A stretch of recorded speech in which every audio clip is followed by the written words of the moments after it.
ये ले ले बाप के गोली मार। नहीं ले मार। नहीं ए बुढ़वा बेटे के बोल गोली चलावे न तभी एक रकन।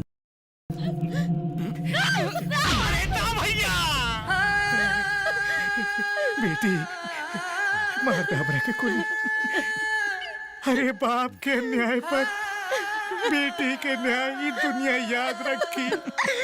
ना बाबूजी। बेटा बाप के श्रृंगार बेटी के इज्जत और सम्मान रोकेला। मार दे बेटा। मार गोली। मार दे बेटा। मार गोली। मार गोली। बाबूजी बाबूजी बेटा बाबूजी। चल उठ बाबूजी गैलन।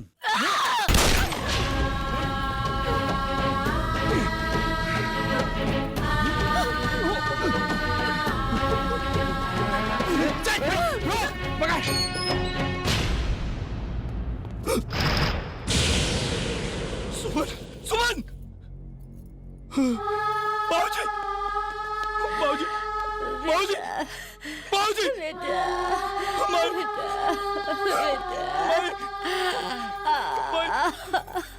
बेटा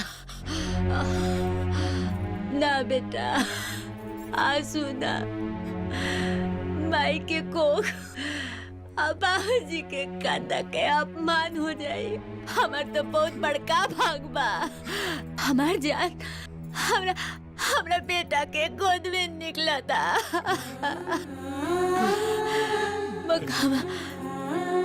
मोकामा के चीख निकले से पहले ओकर जान निकले निकले के चाहिए।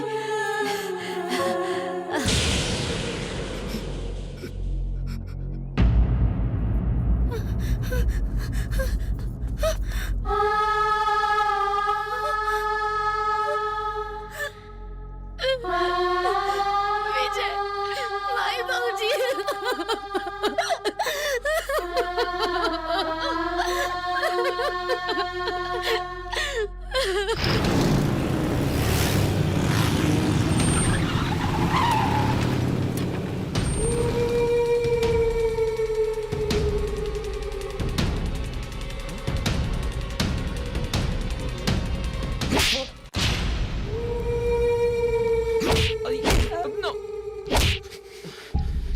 जर जगह और जमीन मुकामा के जागीरा तनकी से हाथ ढीला का भइल तोहनी के गर्दन पकड़ लेला सन। और जौना के बल पर मोच के नोक ऊंचा करके घूमता रसन गर्दन अकड़ गई लोग का लाश उठावे में।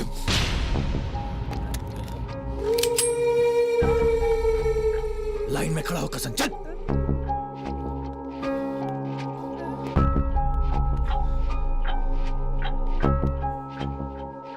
जूता उठाओ कपार पे धर चल। जूता उठा के कपार पे धर न तो इतनी गोली मारब कि सारा देर और संतान और जंगला हो जाए। निकल जूता निकाल।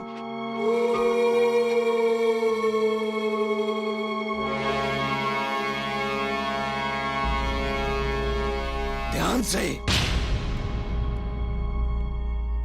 मोकामा के जूता नीचे गिरल तक गिरे से पहले उड़ा दे। माला सहित फोटो में नजर आई बसन। पानी में रह के मगरमच्छ से दोस्ती कर लिया बैर ना। याद रखिए सोना के जेवर और मोकामा के तेवर बहुत महंगा पड़ेला।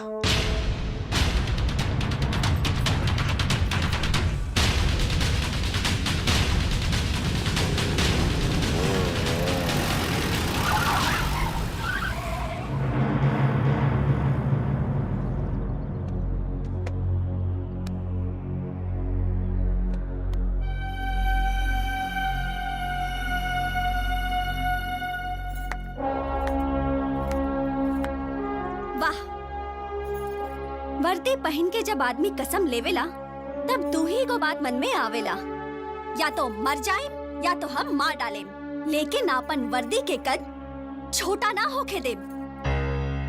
वो तो ई सोचत होई कि जॉन कलेजा वो अपन माई के कोख से लेके पैदा भइल होई, ओके दुनिया मर्द कह के सलाम करी। और जौन इंसान कोशिश करेला ओकर सब कुछ बर्बाद हो जाला। और रउआ लोग ऊ आदमी के जूता उठा के सलाम कर लेनी। हाँ। अपने लोग के साथ मिलल त लागल कि अपने लोग के साथे साथ हमार बदला भी पूरा होई। बदला? हाँ, वो लड़की के बदला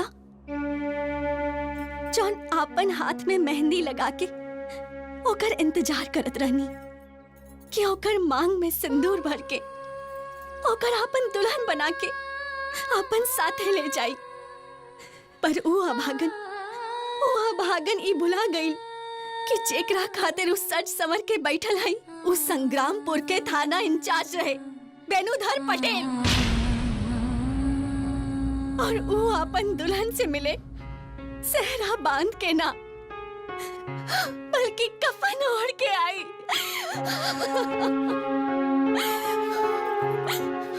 पर फक्र भाई कि वो मर्द रहे।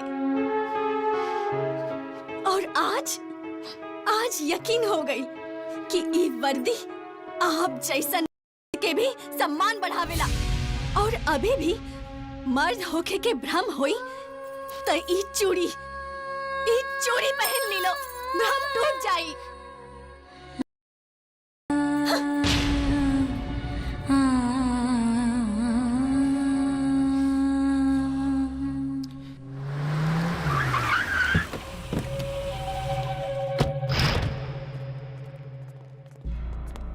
जय हिंद सर। अरे ऐसे सलूट मारते हैं जी?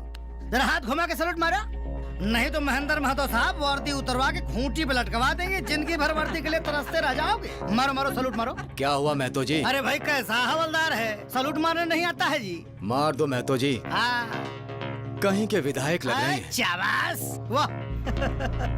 एक कहल जला देखा असली पहचान करे वाला नजर। विधायक संग्रामपुर चंद्रमोहन पांडे, अंग्रेजी पढ़े हैं? किससे मिलना है? आपसे मिलना है और आपको आपकी औकात बताना है। आइए।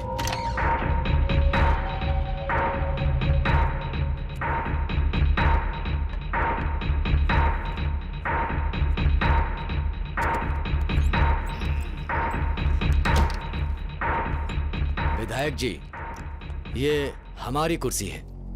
थी, अब नहीं है। तुम्हारा हमने ट्रांसफर करवा दिया है। तुम्हारे जैसे आदमी का भाग्य विधाता हमारे जैसा ही आदमी होता है। इसलिए आज के बाद मेरे पैरों में रहने की कोशिश करना, कभी खोपड़ी पे चढ़ने की कोशिश मत करना। एक आम आदमी को मोहरा बनाकर खुद के नाम के सामने मोहर लगाना चाहते थे। विधायक जी, काम तो हो ही रहा है, तभी तो आपके नीचे का पसीना मुंह पर आ रहा है। पसीना नहीं, खून का फब्बारा बोल, खून का फब्बारा। मोकामा के मोहर में स्याही नहीं, खून लगता है। शुक्र मना कि सिर्फ ट्रांसफर करवाया, नहीं तो तेरे करतूतों की खबर सरकार तक पहुंचा दूं ना, लात मार के बाहर निकाला जाएगा, लात मार के। और कर भी क्या सकते हो? तबादला किया ना? तबादले की तारीख 24 है और आज 23 तारीख है। पूरे 24 घंटे हैं तेरे पास। ये टेबल, ये कुर्सी और ये दफ्तर सब मेरे अंडर में है। और आपकी मेहरबानी से दफ्तर में सीसीटीवी कैमरे भी लगे हुए हैं। तो क्या हुआ? मातो जी। यस सर। बंद कर दीजिए।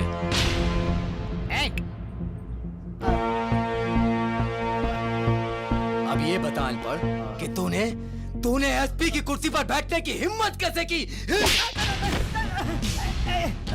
कैसे जरूरत की? अब मैं तुझे दिखाता हूँ कि पुलिस का पावर क्या होता है। हम पुलिस वाले एक काम भी अच्छा कर देंगे तो जनता की नजरों में हीरो बन जाएंगे। और तू 100 काम भी करेगा ना तो भी पब्लिक में हीरो नहीं बन सकता। दुष्ट का दुष्ट ही रहेगा। बस यही फर्क है।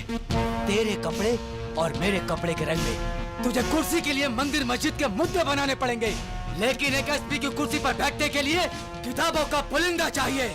आज के बाद कभी भी पुलिस के सर पर चढ़ने की कोशिश मत करना, वरना चढ़ान के साथ चढ़ान के बाद उतरान भी याद रखना। और सुन, मैं तेरी कुर्सी पे जब चाहूं बैठ सकता हूं, पर तू मेरी कुर्सी पे 100 जन्म में भी नहीं बैठ सकता। Get out! सर, विधायक जी को मैं भी सैल्यूट कर लूं क्या? हाँ, और ऐसा सैल्यूट मारिए कि जब भी हमारी वर्दी का रंग दिखे तो इनकी होली के साथ दिवाली भी खराब हो जाए।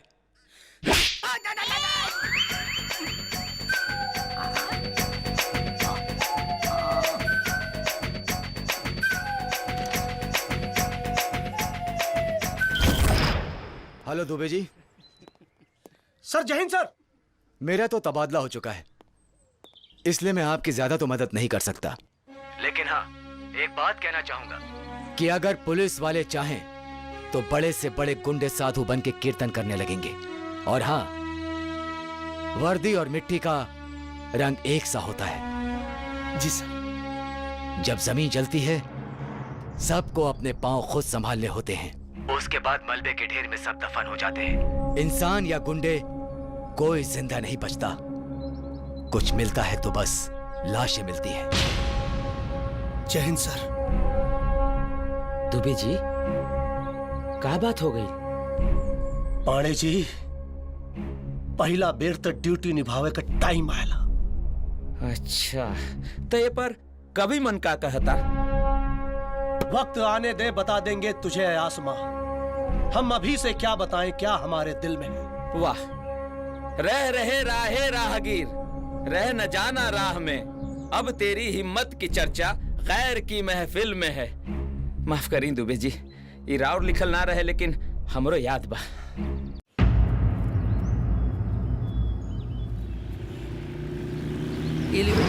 अरे बाप रे!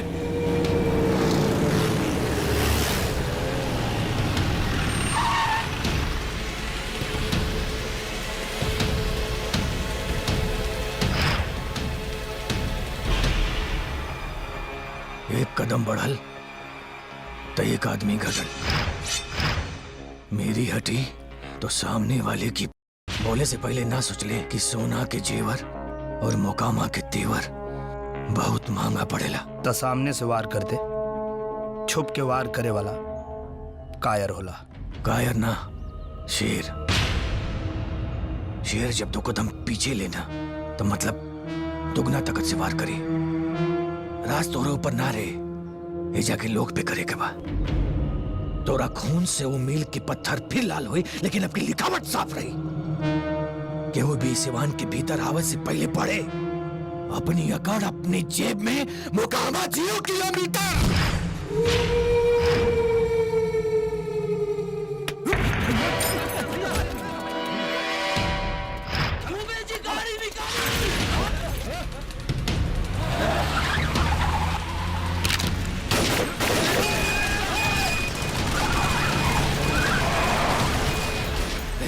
के बच गए साल तो तोड़ने की नाम पे पसंद चल जा।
खाली मुकामा के गिनती करके मौत के अपमान मत करो। अजगर, हरिंदर, मोहन, चंदर मोहन, सुरेश। अब आगे आगे कैला के बाद बताई।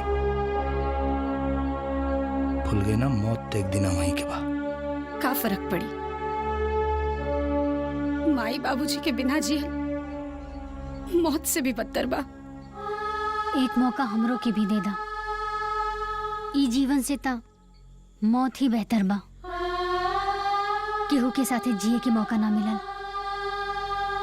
मौत से नहीं खिचुके की चाहत। मंजिल तक पहुंचे के रास्ता सुरेश से होके गुजरा था।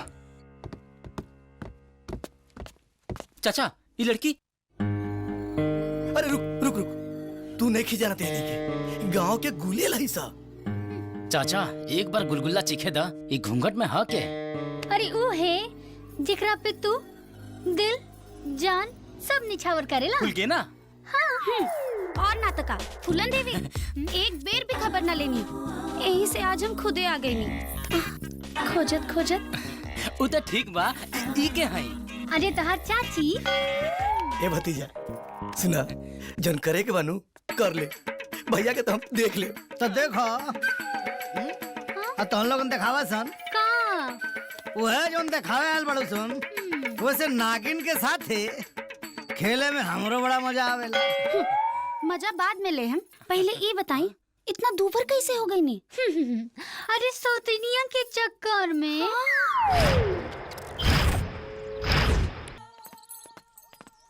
का बात है? बड़ा अर्जेंट बोलो नहीं है? का लिखल बा? मुखिया। अरे ना रे बुर्बक, विधायक। कमेटी चलता मारब सारे झाबड़ मुंह भाड़े तो लोग। मुखिया काम करसन बोली का बात? जवन काम था 6 महीना में ना कर पहले तो हम लोग 6 मिनट में कर देनी। 6 मिनट में ओकरा मौगी के अंदर पकड़ के बंद कर ले बानी। खुद चल के यहाँ ला। वाह विधायक जी वाह। आ जाओ। हाय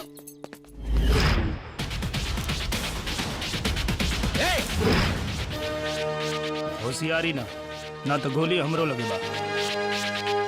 चल।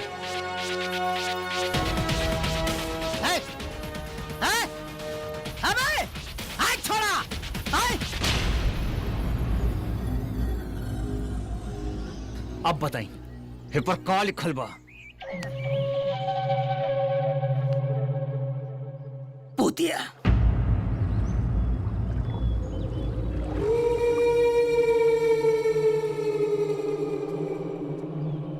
बेटा का जान बचा ली ना तो मुआदी।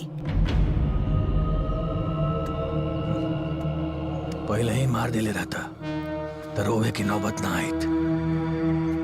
हरिंदर भैया, हमार पहुंचे से पहले ओकरा के गन पॉइंट कर ले रहे।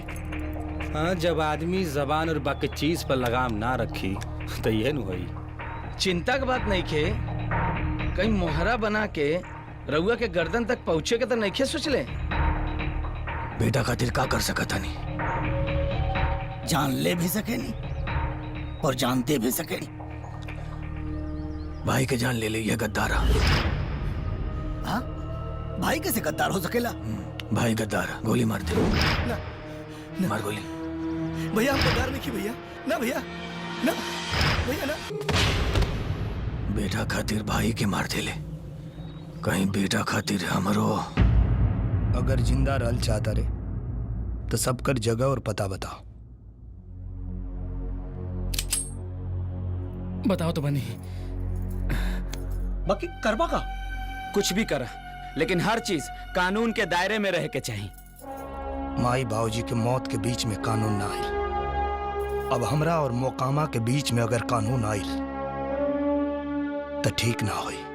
लेकिन दुबे जी। पाड़े जी, इंचार्ज हम बानी और ये हमार फैसला कि अब पटना के नियम संग्रामपुर फॉलो ना करी, संग्रामपुर के नियम पटना फॉलो करी। आंख के बदला आंख, हाथ के बदला हाथ और जान के बदला जान। अरे सुरेश, कहाँ रह तू? कहाँ बाबू? पता बताओ। भैया जी के पता चले के पहले ओके ठोक के तस्तरी में सजाए दे।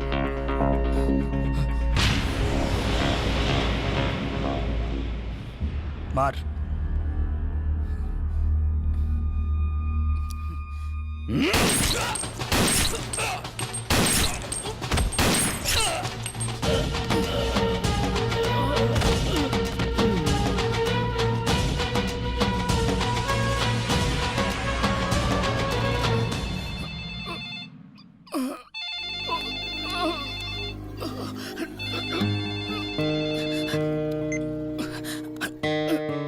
भाई जी, पुरानी हवेली अजगर खत्म। वो तो हम जानते रहनी। इस नाटक है बा। आई गीतकार रसिक दुबे जी। हाँ जी। कवि मन का कहता। अरे तो सुना, ताजा रचना रसिक दुबे के हाथ का लिखल कान्हा लिखनी है। बसंती पवन में महक जाला के हो, उमर ऐसा नेहा बहक जाला के हो। मुकामा केहू की नजर में बेनुधर पटेल बने क्या मोकामा का बापू न डरा सकेला। लागता दुबे जी के प्यार हो गइल बा। हर चीज में हम ही पीछे रह गए बानी जी। काम तो हम हूँ पटेल साहब जैसन कैले बानी। रउआ बताई ना, अपने के नजर में वेणुधर पटेल के बा? हम का वो तो समय ये बताई। मर्द के विधवा भी सुहागन बने के खोजी, ओकरा से बड़का मर्द के गले में माला डालेला।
सांस मत छोड़िया, वरना के दाग जिंदगी भर हमारा दामन में लगल रह जाए। हाँ।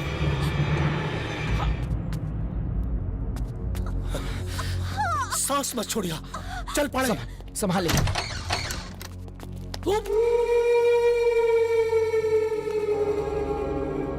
4-5-24 गज अंगुलाष्ट प्रमाण, ता पीछे सुल्तान है मत चूके चौहान।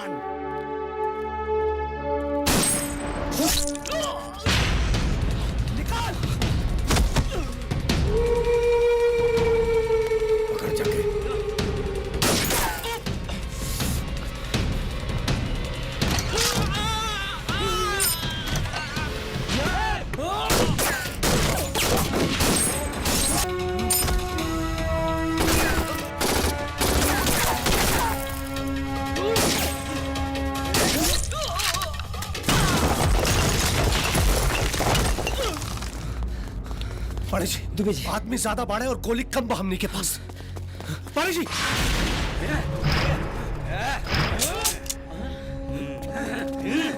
सरफरोशी की तमन्ना अब हमारे दिल में है, देखना है सुर कितना बाजुए का दिल में है। वक्त आने दे, बता देंगे तुझे आसमां। हम अभी तक क्या बताएं, क्या हमारे दिल में।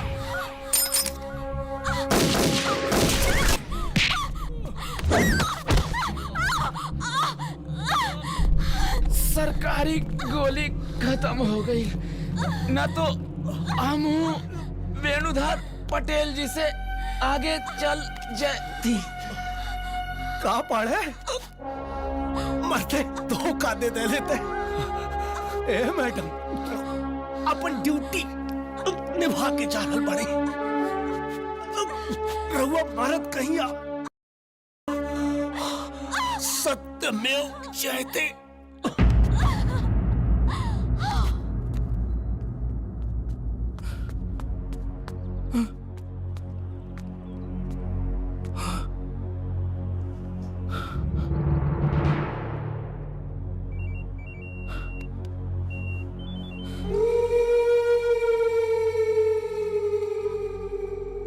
वर्षा के बेटा और अपन माशूका के जान के कीमत का देबे? अपन जान के कनी की प्राण? अब देवे के ना लेवे के बारी बा। अपना देह में लोहा के परत जमा के रख। हमारा आवे तक तोरा जिगर में जान बचल रही।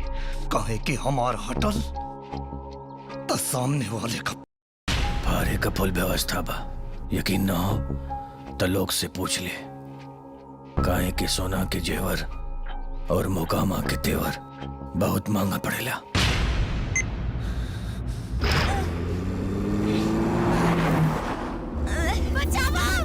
का बताओ रे?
ये हमार गांव है, हमार। और हम ये गांव के लइका हैं। माई बाप बहन सास ससुर ये सब के मौत के कारण भी अपन गिनती करे में जवान लड़खड़ाता।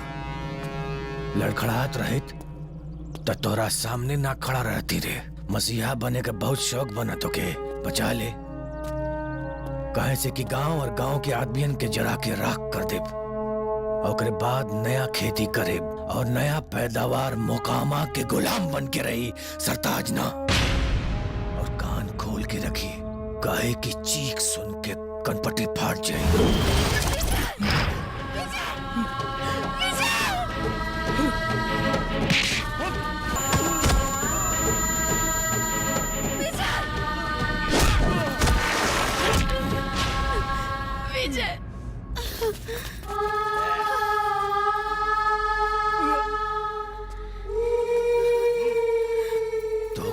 ऐसा मौत मारे कि मोकामा के नाम सुन के आदमी लड़खड़ा के गिर जाए। उठ, उठ।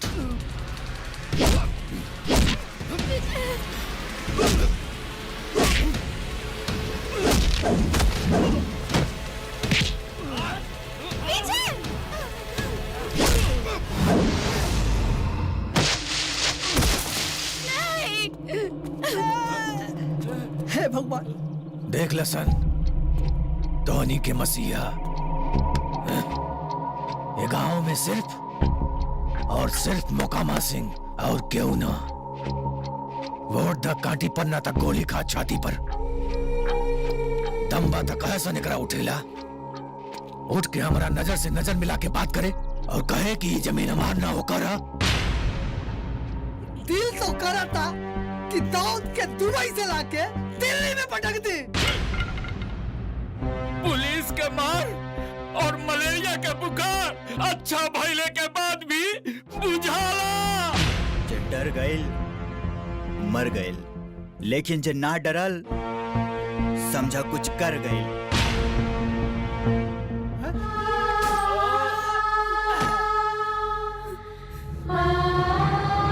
विजय, तुम्हार जीवन में सिर्फ 3 गो असूल बा: आवेदन,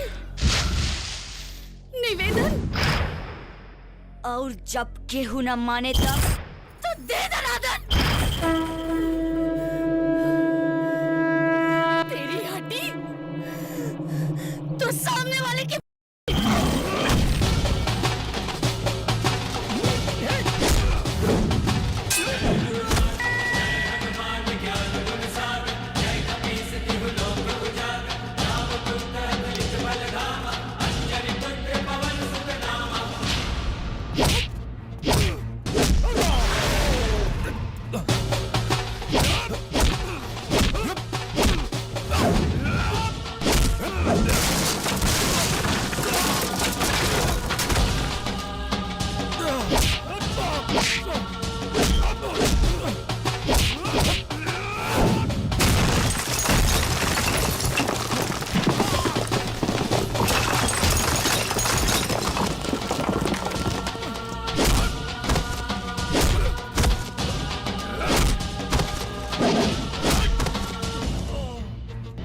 गलत के सहन सबसे बड़ा गलती है।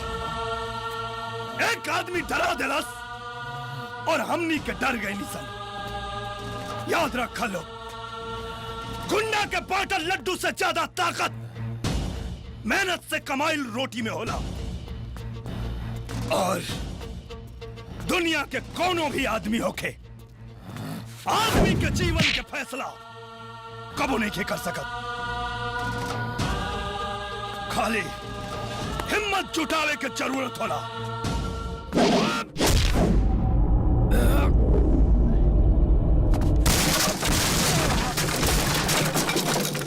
भैया